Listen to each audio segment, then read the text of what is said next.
어느 한 사람이 남편이 미울 때마다 나무에 못을 박았다고 합니다.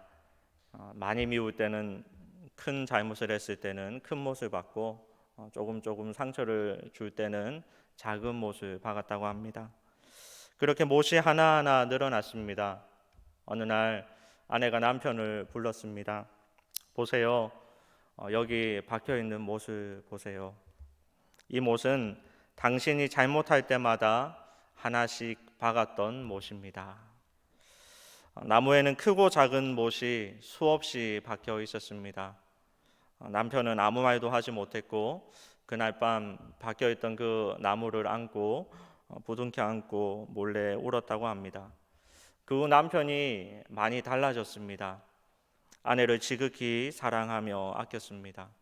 매일매일 정성껏 아내를 사랑했습니다. 어느 날 아내가 또다시 남편을 불렀습니다. 여보 보세요. 이제는 끝났습니다. 당신이 고마울 때마다 못을 하나씩 뺐더니 이제는 하나도 없어요. 그러자 남편이 이렇게 말합니다. 여보 아직 멀었어요. 못은 없어졌지만 못자국은 남아 있지 않소 라고 얘기를 했다고 합니다. 아내는 남편을 부둥켜 안고 고마워하면서 펑펑 울었다는 이야기가 있습니다. 여러분 보이는 상처는 어쩌면 쉽게 치유될 수 있지만 보이지 않는 상처는 쉽게 치유되지 않습니다. 못을 박았다가 나중에 그 못을 뺄 수는 있겠지만 그 못을 빼서 남아있는 그 못자국은 쉽게 사라지지 않습니다.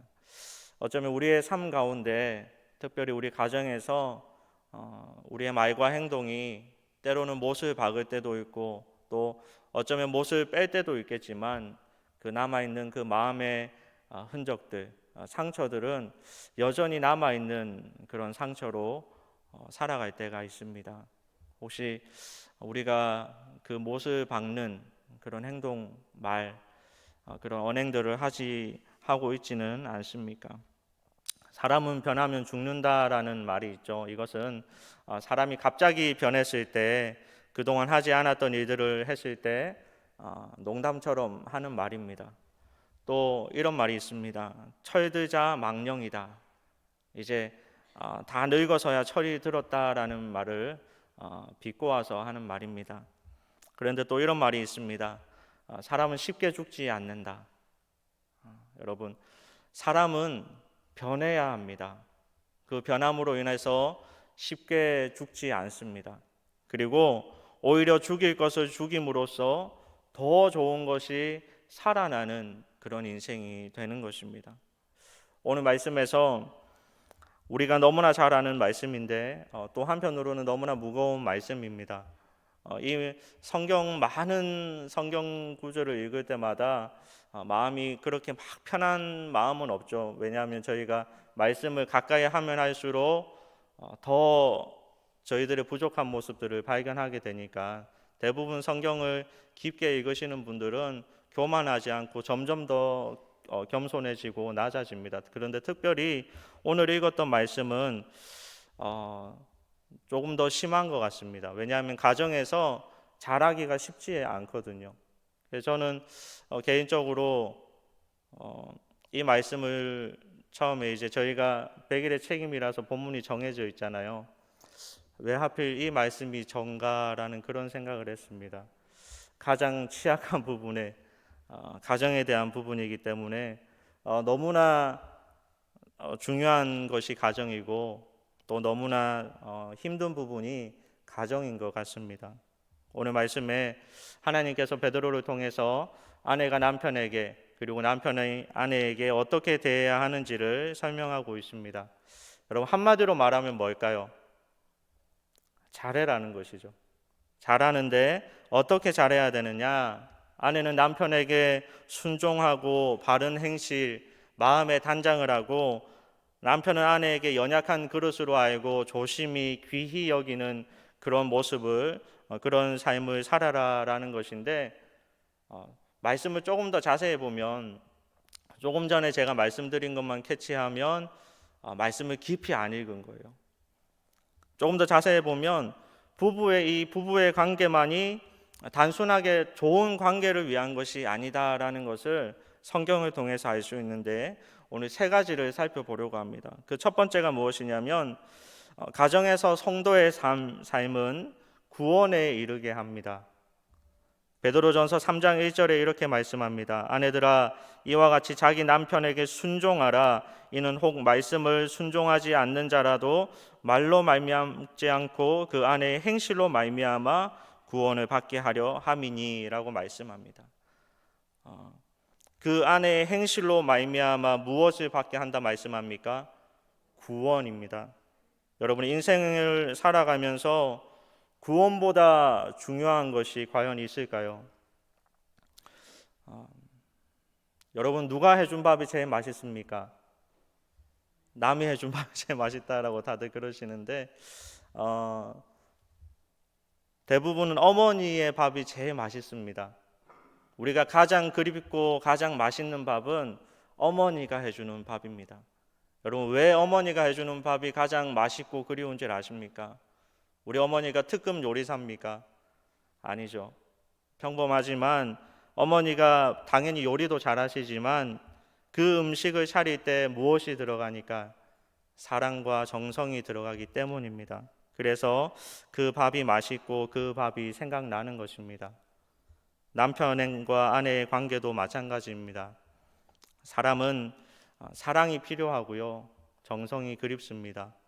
그래서 우리의 사랑과 정성이 가득할 때 상대방의 마음을 움직이게 되는데, 특별히 하나님의 마음과 정성을 보여줄 때, 그리스도의 향기를 나타낼 때 그 사랑과 정성 또 그리스도의 향기를 통해서 우리의 남편이, 우리의 아내가, 더 나아가서 우리의 자녀가 그 향기를 따라서 또 그 사랑과 정성을 따라서 하나님을 만나게 되는 것입니다. 사랑하는 성도님 여러분, 우리의 가정에서 우리가 말씀 안에 바른 말과 행실을 하며 살아갈 때 그 모습을 통해서 우리의 남편과 아내와 자녀가 구원에 이르게 된다라는 그 사실을 믿고 살아가는 저와 여러분 되시기 바랍니다. 두 번째로 가정에서 성도의 삶은 하나님 앞에 값진 것입니다. 베드로전서 3장 4절에 이렇게 말씀합니다. 오직 마음에 숨은 사람을 온유하고 안정한 심령에 썩지 아니할 것으로 하라. 이는 하나님 앞에 값진 것이니라. 아멘. 외모의 단장이 아니라 우리 속 사람을 단장하는 것은 그리스도인 아내가 또 성도가 갖추어야 할 부분인데, 이것은 하나님 앞에 값진 것이다라는 것입니다. 우리의 외모를 가꾸는 것도 다른 사람에게 잘 보이기 위해서죠. 우리의 속사람을 가꾸는 것도 역시 다른 사람에게 잘 보이기 원하는 것인데, 남편에게 잘 보이기 위해서 외모를 가꾸는 건 물론 필요합니다. 필요하고 속사람을 가꾸는 것은 더더욱 필요한데, 이것이 단순하게 남편을 위한 것이 아니라, 다른 사람을 위한 것이 아니라 누구를 위한 것이다? 하나님을 위한 것이다 라는 말씀입니다. 오래된 가요이긴 한데 G.O.D라는 그룹을 아시는지 모르겠어요. G.O.D라는 그룹의 어머님께라는 노래가 있습니다. 어머님은 짜장면이 싫다고 하셨어요. 이 노래로 가사로 유명한 그 그룹인데요. 그 가사 가운데 어떤 내용이 있냐면 사고친 아들이 있습니다. 학생인데 사고친 아들이 있는데 그 아들을 위해서 어머니가 학교에 불려왔습니다. 사고를 치면 불려가잖아요. 그래서 어머니가 불려갔는데 그 어머니가 피해받은 학생의 어머니에게 무릎을 꿇고 아들을 대신해서 사과하는 장면이 있습니다. 그렇게 하지 않으면 아들이 어려움을 당하기 때문에 어머니가 대신 무릎을 꿇고 비는 그런 가사, 뮤직비디오를 본 적이 있습니다. 부모는 자녀를 위해 무릎을 꿇을 수 있습니다. 왜냐하면 우리 자녀는 우리 인생에서 보물이고 너무나 소중한 존재이기 때문입니다. 자녀를 위해 참지 못할 일도 참아가면서 살아가는 것이 우리 부모입니다. 그것은 자녀가 그 부모에게 어떤 존재인가를 나타내는 것이죠.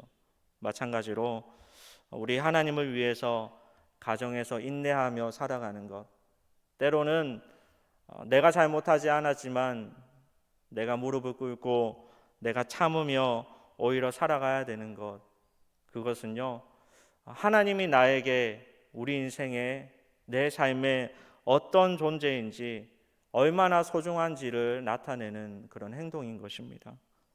내 인생에 너무나 소중한 보물인 우리의 자녀를 위해서 때로는 무릎 꿇고 또 때로는 헌신하며 참으며 인내하며 살아갈 때 우리의 자녀가 이 땅에서 빛나게 또 어려움 없이 살아갈 수 있는 것처럼 우리가 인생에서 가장 소중한 분, 우리를 너무나 사랑하시는 우리 하나님을 위해서 가정 가운데 또 아내에게, 남편에게, 자녀에게, 부모에게 우리가 할 수 있는 여러 가지 방법으로 무릎을 꿇을 때도 있고 또 인내할 때도 있고 참으며 살아가는 것은 우리 하나님의 명령에 따라서 우리 하나님께서 얼마나 소중한 존재이며 우리 하나님께서 너무나 값지게 생각하는 그런 행동이라는 것을 여러분 단순하게 저 사람에게 내가 양보한다라고 생각하지 마시고 우리 하나님을 위한 것이다라는 것을 여러분 깨달아 살아가는 그런 저와 여러분이 되기를 바랍니다. 마지막 세 번째로 가정에서 성도의 삶은 기도의 열매가 넘치게 합니다. 베드로전서 3장 7절에 이렇게 말씀합니다. 남편들아 이와 같이 지식을 따라 너희 아내와 동거하고 그를 더 연약한 그릇이요 또 생명의 은혜를 함께 이어받을 자로 알아 귀히 여기라. 이는 너희 기도가 막히지 아니하게 하려 함이라. 아멘. 입을 크게 벌려야 많은 것을 먹을 수 있습니다. 어미새가 먹이를 들고 새끼 새들에게 오잖아요. 그 새끼 새들이 어떻게 합니까?